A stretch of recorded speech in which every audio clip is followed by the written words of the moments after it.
Hey everybody, this is the Sliders Review, and I'm here today to talk to you about Batman Beyond Return of the Joker, the 2000 movie. This movie is awesome in every way, shape, and form.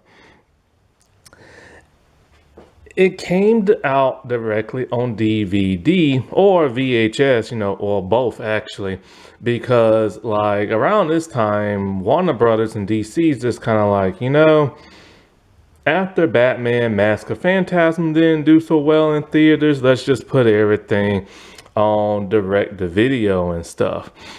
And this movie is probably, in my opinion, either the best Batman animated movie ever or close to being it, like second or something. Only because of how original the story is and stuff. And a twist that nobody saw coming. And I mean, nobody saw coming. That twist still is so famous till this day. However, when you think about the comics, I believe it was Frank Miller's The Dark Knight Strikes Back, where there is a twist that's kind of similar to it.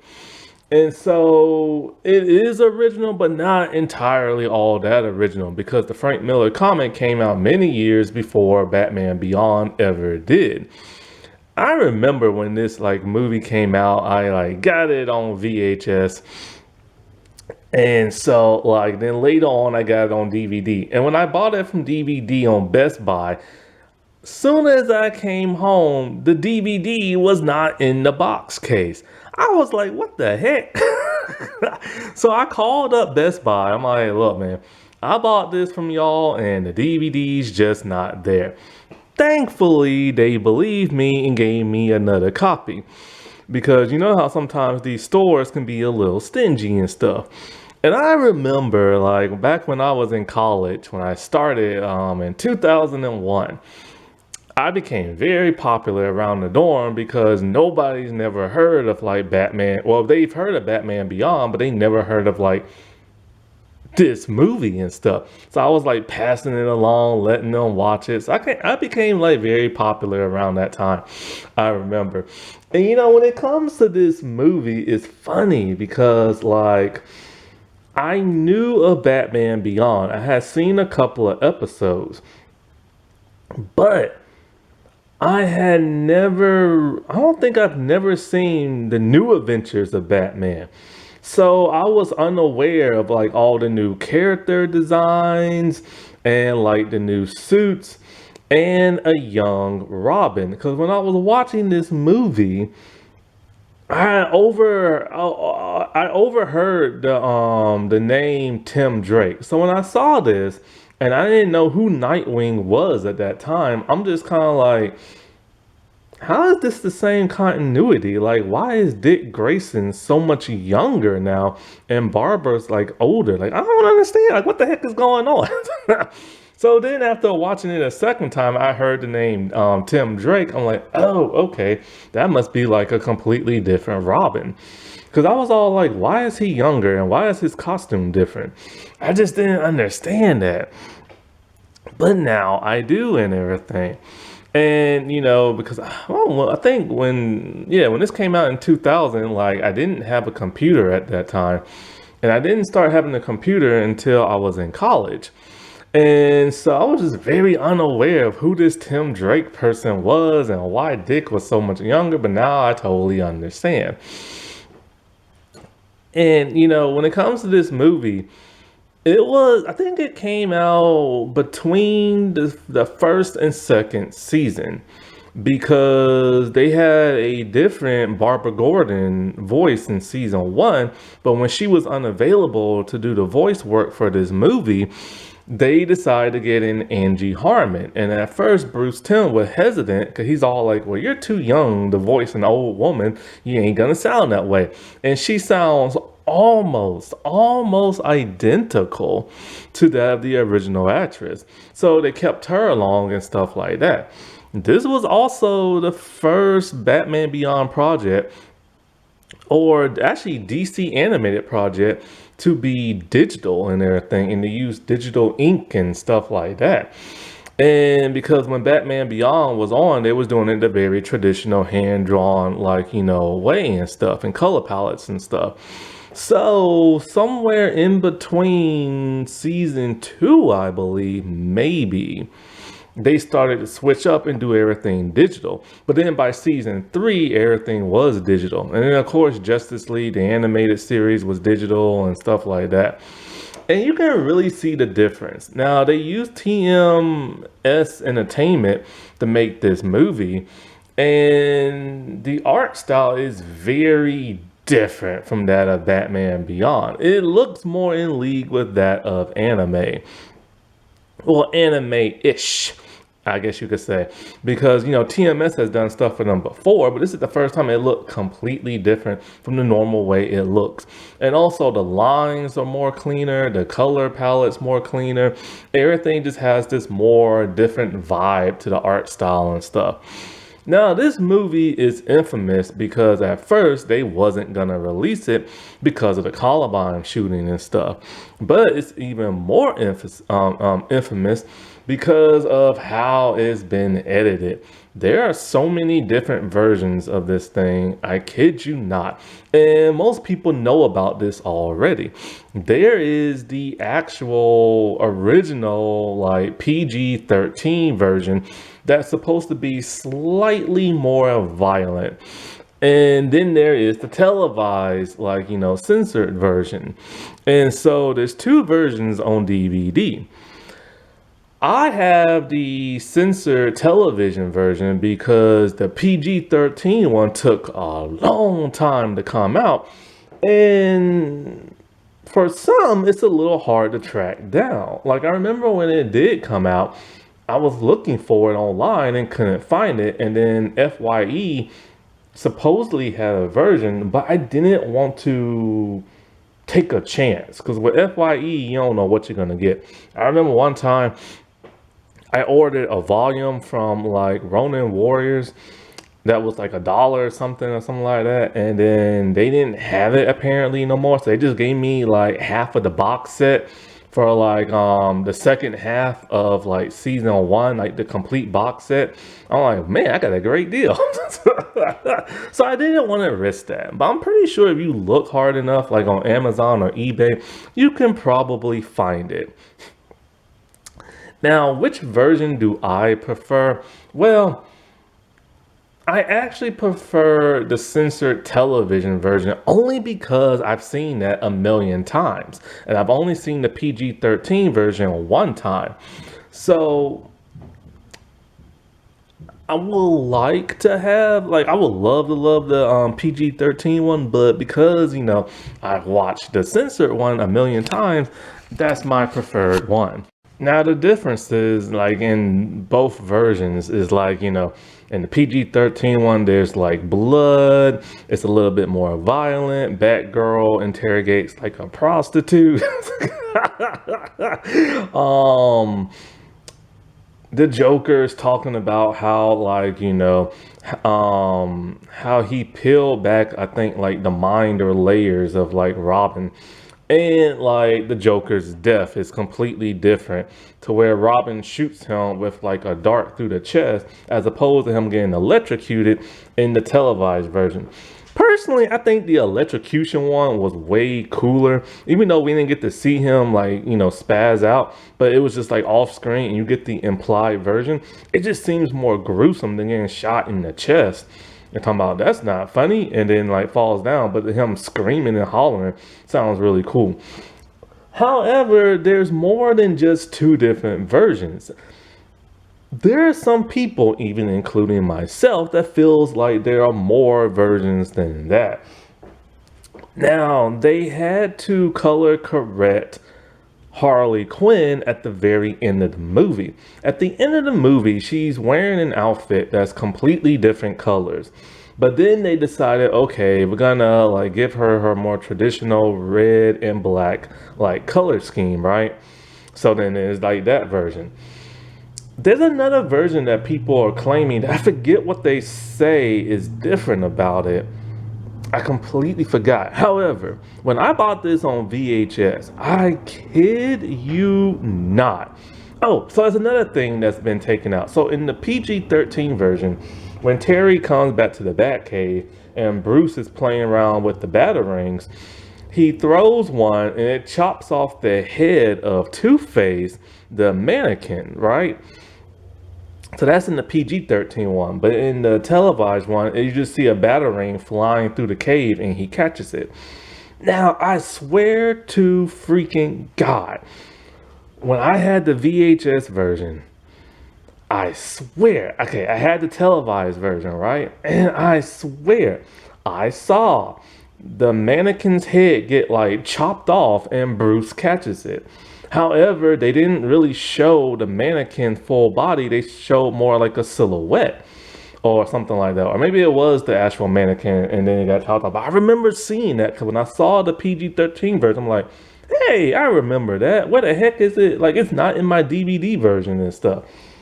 So there's at least a couple of different like modified versions that are out here and there where they combine a little bit of televised and the PG-13 one and stuff. But it's really hard to find. But I swear to God, I remember seeing that and stuff. And so, yeah, they had to edit the crap like out of this movie. But you know what's really interesting is that like one of the reasons why they decided to use the Joker for this movie is because the interesting thing that always bugged fans was what happened to all those old villains and recurring characters in Batman the Animated Series. Because like you know what happened to certain people, like you know what happens to Barbara. You assume Alfred just died, but it's never really implied. We know Bane is like in a hospice type thing because he's been drugged up on like venom for too many years. But you know, you don't really know what happened to a lot of these characters because it's never ever revealed and stuff. And the Joker is one of those characters, and so is Tim Drake. And even a little bit of Nightwing, like we know he left, but then he left like again. But Tim Drake was one of those people you never knew what happened to, and so was the Joker and stuff. And because you know, in the future, because it's set like 40 years after Batman and New Adventures and Justice League and stuff, we know there's a street gang called the Jokers with a Z at the end, but we don't know what happened to the actual original Joker himself. And so we find out in this movie, and that's something fans have been dying to know, like what happened to Batman's greatest villain and everything, you know? Like, there was never no mention of it. But that's one thing Bruce Timm just wanted to keep secret, because at that point in time, they didn't know, because when Batman Beyond was on air, so was Superman, and so was the New Adventures of Batman. So they was doing 3 shows at one time. So they didn't really know how their villains and supporting characters would end up. And I'm so glad they finally touched on what happened to the Joker. But then if you watch season 2 of Batman Beyond, which you know that season 2 came out after the movie, they decided to show a little bit more of what happened to the Joker. In the episode Joyride, when somebody's like flying around in their vehicle, you see down in like this trench of a ditch type thing that's been kind of like dug up by like natural occurrences. You see the Joker's corpse and everything at the bottom of like the old Arkham Asylum and everything. And it's funny because, you know, he's wearing like, you know, his outfit. But it's weird because they buried him in his outfit. Either that or they just didn't decide to bury him at all. And they just left him dead on like the ground floor and everything. Batman really hated him like that much, you know? And so Dwayne McDuffie, he said that the flashbacks in this movie take place between the New Adventures of Batman and Justice League the Animated Series. Now, thankfully, Bruce Timm listened to the fans and once again redesigned the look of the Joker. because we all know that classic look that he had in Batman the Animated Series. But in the new adventures of Batman, he decided to redesign everybody's look. And the Joker was not well received at all. The Joker lost like his eyebrows, he lost the pupils in his eyes, they was now black. He lost his red lips and everything, and his face looked more like that mask you see of a clown that barely has any eyes and a smile. And that weird hairstyle of his. So he kind of did like a mashup of New Adventures and Batman the Animated Series. And the look that you see in this movie translated on over to that of the Justice League series and stuff. So thankfully he listened to fans. I do like the new design. It has a very sharp look, especially to his jawline. But I still do prefer that classic, the Batman animated one. But I'm totally down with this version because he just looks more balanced as like a real life person and a cartoon figure. Because remember when they was doing Batman the Animated Series, they made their characters look very realistic. And then later on, Warner Brothers was all like, well, you know, I can't talk right now. It's cold. My lips are like, blah, blah, blah. Warner Brothers was all, hey, look, cartoons are kind of changing right now. Nobody's really looking realistic in cartoons, and you need them to look more cartoony. So I do like this new look of him. And the look they gave the Joker is what Bruce Timm said was kind of like a Hannibal Lecter type look. He's wearing like the straight jacket type thing. His hair is slicked back and everything. They was really going for that vibe, and he ditched the gloves. And I remember when James Tucker was doing the designs and stuff, he just had him, you know, because they had to redesign everybody for that Batman Beyond look. So they're like, okay, he wouldn't wear his classic outfit, so they streamlined it. So it's just like a jumpsuit type thing.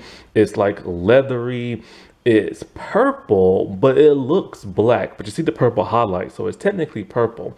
But I like that black, sleek look. It just makes him look so cool. And he was going to add things like a lapel to him and a tie. But Bruce is like, no, no, no, no, no, that's great. That's like Joker Beyond and everything. And it's such a great look that, you know, the Batman, the WB cartoon, kind of used a little bit of its design a little bit. Because in that one, you know, Joker still wears that like purple coat that's really big and thick. But you see like his arms, but his arms have like this black leather, like, gauntlet type look, and you see his actual fingers and his fingernails just like you do in this movie and stuff.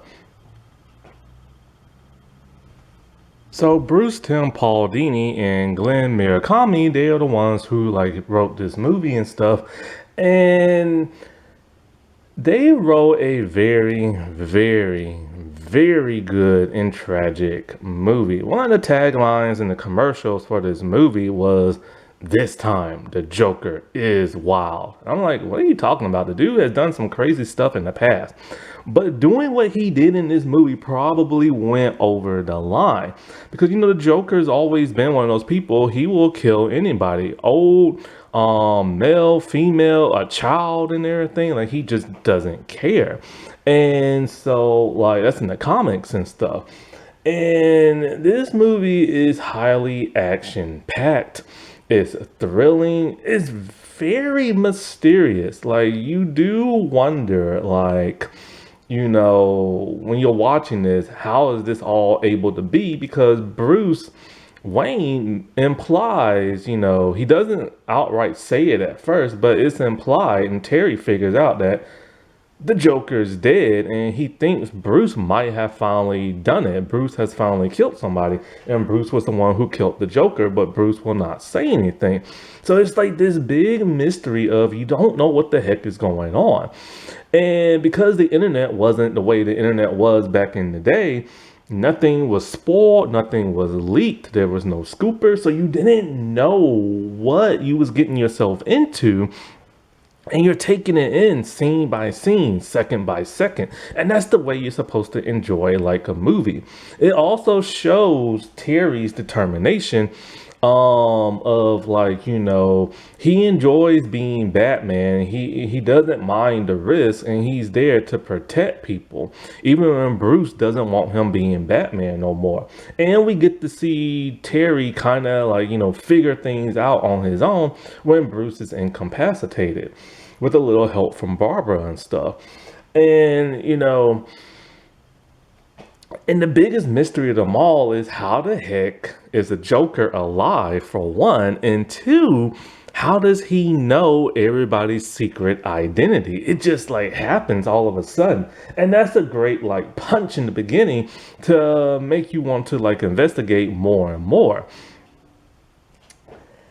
And there was nothing leading up to this in like none of the episodes. So that's another great thing. It just came like completely out of nowhere. And I just love that. And yeah, they did have like a red herring with Jordan Price being voiced by Mark Hamill in this, who also voices the Joker. But that was just like a little red herring. If they was to ever turn this into live action, of course they will have to change it up, because everybody's going to go into this knowing exactly who the Joker really is. But if they change it, then that's going to ruin people's like awesome memory of who that big reveal twist was. And it's kind of best if they would just kind of leave it as is. But if they was to change it up, they're gonna have to change it up to something that's gonna be very, very, very smart and stuff. And I mean like very smart. Because I remember like Batman Brave and the Bold, they decided to have a future episode where you have this younger Joker who kind of looks like Joker, but not really. And then all of a sudden they realized, oh wait, that's the Joker's like son or grandson. And the Joker's actually an old man in a wheelchair and stuff. But that was actually a made up version by Alfred. And so, yeah, if they were to do something live action, they're going to have to be very creative, or they're just going to leave as is. Because with Batman Hush, a lot of fans was pissed off when it was revealed the Joker, not Joker, but the Riddler was actually Hush. And that was never like in the comics. And that just pissed so many people memories off of the comics. And so with this movie, we get a brand new set of Jokers. We get one that looks kind of like a scarecrow and stuff. So that's kind of neat, because we never had a scarecrow beyond, really. We had that one dude who would mess with people's minds. I forget his name. But like, whatchamacallem. He never looked like a scarecrow. And so I do like how in this movie there are no villains from the television series. It's literally just a brand new set of Jokers and the actual Joker himself. And so like these new group, like I said before, we never seen them on screen before. But then they would later come on over into that Justice League episode that featured Batman Beyond. Personally, I would have loved for all the Jokers to always gotta put that Z at the end, would show up and everything, you know what I'm saying? But this is just good enough, because these guys are tough. There's Wolf, there's Dee Dee. Dee Dee are like two twins that are voiced by Melissa Joan Hart, Sabrina the Teenage Witch herself. And this is her first time, I believe, doing animation other than that Sabrina cartoon. Then, like, you have Bonk and Chucko. I forget who they're voiced by. But Bonk, man, he was only in there for a couple of minutes. But at least he got to be in the Justice League episode more. But he was completely different and voiced by somebody different. And his personality was just different in that show. But here, he's like rough and tough and kind of like the leader type muscle. And Michael Rosenbaum, he's the one who voices the scarecrow looking dude. I forget his name. I think this was Michael Rosenbaum, who played Wally West, the Flash in Justice League cartoon, and Lex Luthor in Smallville. I think this might have been his first taste at like DC animation. If not that, then like the Zeta Project. And so this group are like extreme. Oh, Dee Dee. She's also the twin granddaughters of Harley Quinn. That's just so cool right there. And they have like this extremely long hair when they're taking their little bob off. They look like Raggedy Ann dolls. And I do love the design of these, like, new Jokers. They don't really look like clowns, but they kind of do. And of course, Wolf is just Gene Slice. And so they're stealing a bunch of stuff. And so Batman, is stopping them. And he tells Bruce when he later shows up in the Batcave that, Jokers don't go for high-tech stuff. So this is kind of weird. So already, something is unusual with this movie. And so when the Jokers show back up at their lair, they're greeted by none other than the real Joker, who's secluded in, like, darkness, and all you see is his red eyes. And then he shoots Bonk with the same gun that was used to kill him in the flashback, but instead of it being a dart, it's now just gas, which I believe that was also a deleted scene where you see like a dart shoot him and everything. And because Bonk didn't believe he was the real Joker and just some poser and stuff. But in essence, this is kinda the real Joker, kinda, and stuff.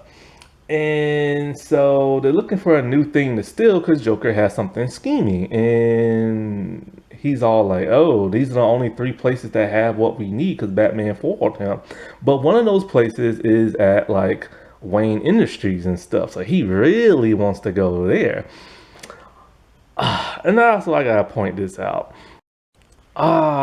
Dude, Kevin Conroy. Why you have to die, man? Like, rest in peace. The greatest Batman to ever live. Man. Ooh, this just hurts. Ooh, this just hurts. And so when the Jokers show up and everything, Bruce is completely shocked to see Joker is alive. Like, this dude is just perplexed and everything. And so Terry's trying to figure out, how is this dude still alive and looking like he's in his 40s? Was he cloned, suspended animation? But Bruce just doesn't want to say. So Bruce is trying to do a voice analysis of the Joker's voice to match it with old footage from back in the day. And it's neat what they did. They recreated a scene from that holiday episode where the Joker wants to ring in the new year with this device that will pop everybody's eardrums and kill them and stuff. And that was in the New Adventures of Batman. So they had to redesign the Joker's look for that. And so like the voice analysis turned out to be a perfect match. And Bruce has no idea how the heck that is. So worried, he tells Terry literally, yo, man, your time as Batman is over with. You're done. Give me back that suit. And Terry can't understand why. And he's all like, he doesn't want you to get hurt because of like what happened in the past. But he won't say what happened in the past. And so Terry's trying his best to like, tell Bruce why he deserves to be Batman and how it's changed his life from being a bad kid. And Bruce knows that the only way to make Terry stop being Batman is to insult him. And so he does. And Terry gives it up. After this, he's back to being a normal teenage kid, which I've never really looked at Terry as a teenager. He always just felt like an adult. And so when he's out at the nightclub hanging with like his girlfriend and friends and stuff, they get attacked by the Jokers because somehow they know Terry's secret identity and Terry has no idea how. It's funny. Terry has a hard time fighting the Jokers when he's in his suit, but when he's in his civilian clothes, he's able to whoop on them very easily and stuff. So he defeats them all and everything, and Dana gets hurt. Pissed off, he heads back to the Batcave. And he's riding a motorcycle. For the first time, I think we ever seen him ride a motorcycle. And so he's calling Bruce, but Bruce won't pick up. And he thinks that's odd because Bruce is always home at night. Turns out the Joker paid Bruce a visit in the Batcave, and this was shocking. He knows the actual location of the Batcave. He knows how to use the secret passage to go through there. Like, who is this Joker and stuff? And so he gasses Batman with that like laughing gas, but he doesn't kill him. And he writes the word ha ha ha everywhere around, like, the Batcave. So when Terry comes in, he's really hurt and sad to see Bruce like this. He really does care about Bruce. Now, this is before Terry found out that Bruce is actually his real father, and Terry is a clone of Bruce Wayne's Batman. Personally, I hate that twist that they did in Justice League, the animated series. I always hated that. Like, I like the fact that Terry was his own person, but then they had to go and do that crap. Anyway, so Bruce is all out of it, and so he needs help, so he goes to Barbara. She doesn't want to say nothing either, but he finally gets her to confess, and we get that shocking backstory. So by this time, Nightwing left. Tim Drake is doing the Robin thing, and he's out alone, and he gets ambushed by Harley Quinn. Joker kidnaps him, and Batman later finds him many, many weeks later in the old Arkham Asylum because the Joker tipped them off. Turns out the Joker brainwashed the crap out of Tim Drake. It was more torturous with like actual devices and tools and stuff in the PG-13 one. But yeah, he broke Tim Drake. Broke him to the point where he gave up everything.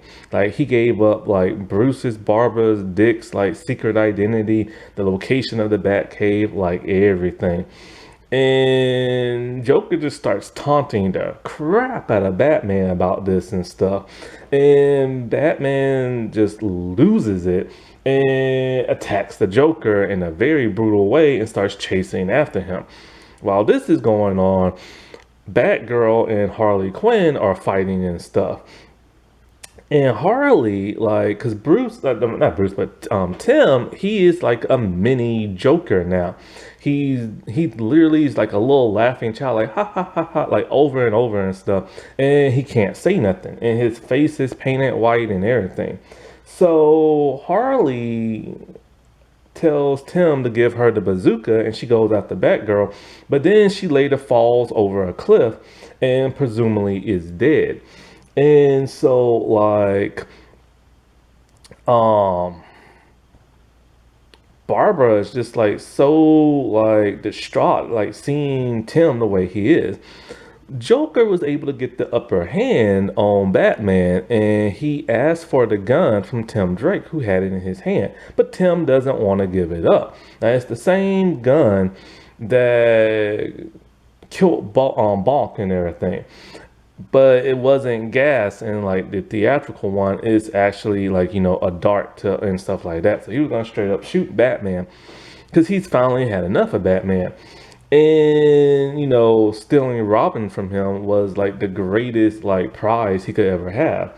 But like I said before, Tim is starting to snap out of it. It pisses the Joker off, and Tim starts to attack the Joker, pushes him, and then he gets electrocuted. But in the PG-13 one, the theatrical one, he gets shot with a dart to the chest. So he just starts crying and laughing at the same time. So Barbara tells him, like Leslie helped him as much as he could. He started working for Batman again, but Batman decided he doesn't want no more young partners, which is why he didn't want Terry being Batman. So after that, Harley was never found. The Joker was dead. And so she said, there's no way in the world this could be the real Joker, because she legit saw that dude get fried and everything. And so they're trying to figure out who this new Joker could be. And Terry suspects it could be none other than Tim Drake.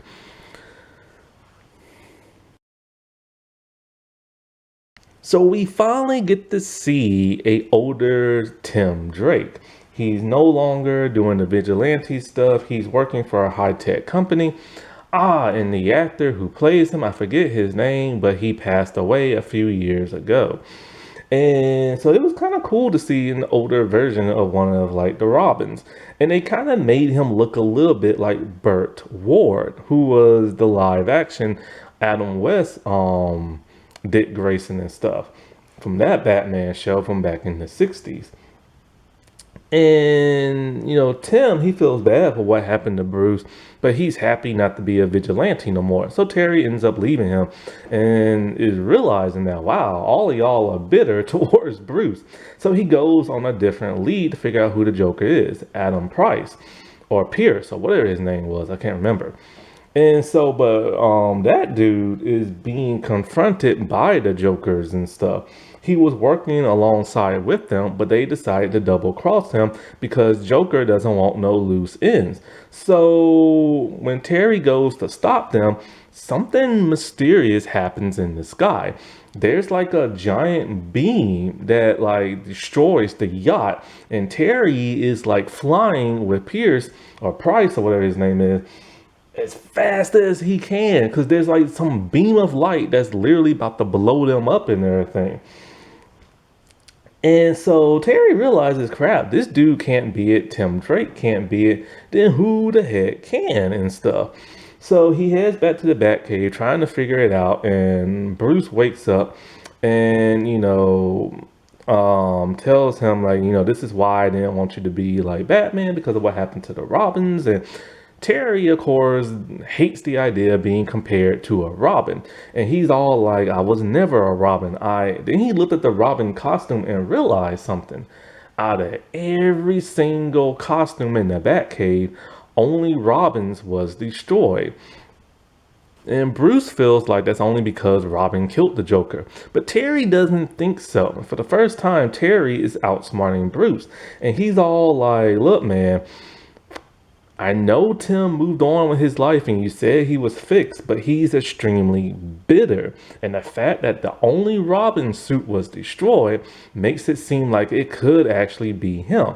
Then with his new job, but all the stuff the Joker stole, what could it be used for? And it's used for a communication device to connect to that of the Earth Defense System, which is something the Justice League had in Justice League animated series. And you can shoot defense beams like from outer space. So Terry suits up and he goes to confront that of like, what's his name? Tim Drake. And when he goes to his office, there's only a hologram Tim Drake there. And Joker talks to like Batman, and then all of a sudden, boom, the place like explodes because he's starting to use that defense system in space and started blowing stuff up. So Terry's in the Batcave, he's zipping around town as everything's just getting like messed up. And it's out of that Akira movie and stuff. I think that's what they call it. I can't remember. Because that's what Bruce Timm based it off of. So after like Bruce Wayne finds out the location of where the Joker is, Terry goes there, but all he can find is an incapacitated Tim Drake. Then the twist of all twists came out. Terry confronts him, is all like, I know you're working for the Joker, but the Batman suit, like, it has this like pulse detector that can tell if you're lying or not. And Bruce is all like, everything checks out clean and Tim is telling the truth. He doesn't know where the Joker is. But then all of a sudden he starts talking very weird and going very crazy in the head. And he's talking about he can like see the Joker, he can hear the Joker and everything. And Terry's like, yo man, I'm finna take you to the hospital, get some help because something's wrong in your head. And this is when Tim calls like Batman Terry. And Terry's all like, dude, how do you even know my name and stuff? Because you haven't talked to Bruce in like a long time, and Barbara's not going to give it up. And then the twist of all twists just happened. Tim turns on Batman and is all like, I got something to show you. All of a sudden, he morphs into the Joker, like straight up transformed. And it's like, what in the world? And the Joker reveals that he stole some technology, put his brain waves in it, and is able to transform Tim Drake into Batman. No, Tim Drake into the Joker, and he did that back when Tim was a little kid and stuff. It's later revealed in Justice League, the animated series, that the Joker stole some of Cadmus, technology and stuff. I'm just because the Joker is a chemist and he's pretty smart, and it's like, holy crap, dude! He literally put himself in that little boy's body and everything, and it's just like that is insane. So he starts to taunt like Bruce and like Terry's all like, which location should I hit first? Wayne Manor or Terry's mom house or where Dana's at the hospital? Or why not just hit all of them and everything? And so Joker reveals to Bruce that he really truly hates that man guts. And so after Terry already got rid of the Jokers and everything, and so him and Joker just start whooping on each other. And it's weird because you've never seen the Joker really do hand-to-hand combat before in the older Batman shows. And so Terry's having a hard time trying to fight this dude, no matter how old he is. And Bruce tells him, the Joker's going to talk to you and try to distract you, just block everything out. And Terry's all like, well, I'm going to reverse psychology that crap. So he starts like fighting dirty by kicking him in the nuts and like talking down to the Joker. And this distracts the Joker long enough for the Joker to snap and just start shooting the place up. Then the coolest thing happens to where like Terry has like a joy buzzer on the Joker's joy buzzer, and he uses it to like fry the chip in Tim Drake's head, and Tim Drake turns back normal.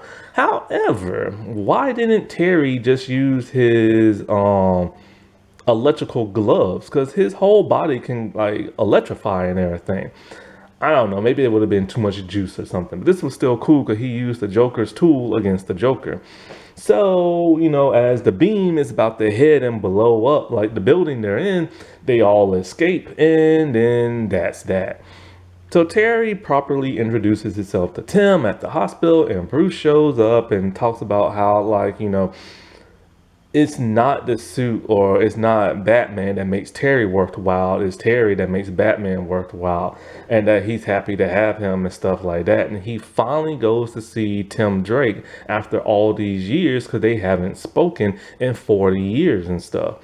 And so it ends with Terry looking over the city, puts his mask on, and flies around. Similar to Batman Mask of Phantasm, when Bruce is sad looking down, he sees the bat symbol, and he swings away. And this is just a great, awesome movie, man, that like had twists left and right that you just didn't see coming. And like I said before, it's my favorite Batman animated movie only because of how original it was and stuff. And even though they took snippets from like the comic, it was still its own original thing. This is my favorite next to Batman Under the Red Hood. Also, we get to find out what happened to that of Harley Quinn. So like this pissed like Bruce Timm off because he thought like he wrote that Harley dies when she fell off that cliff because she needed her comeuppings and stuff for what she did to Tim Drake. Paul Dini found this out and was mortified, so he snuck in at the last minute and wrote that she survives. And we see an old Harley Quinn go to get her two twin granddaughters out of jail and stuff. So she actually finally did move on from the Joker, found love with somebody else, and made two bad granddaughters and stuff. Well, her child made them and stuff. And it's kind of like about time, man, because since Batman the Animated Series, they've been trying to get her away from the Joker, but then they kept bringing her back to him in the New Adventures and Justice League and the animated movies and stuff like that. So they finally got her away from him. Now, there was supposed to be a sequel to this movie starring that of like Selena Kyle, aka Catwoman, where we finally get to find out what happens to her after all these years. And it turns out that she is the one who actually cloned Bruce by making Terry and everything. But this was later scrapped, but the idea was used for the Justice League animated series. Thankfully, this did not happen, and I'm so glad because it doesn't make sense as to why Selena would want to clone Batman and then create Terry. You know what I'm saying? Like, that just doesn't make any kind of sense whatsoever. So I'm so glad that got scrapped. Alrighty, well, I'll talk to y'all later. Bye.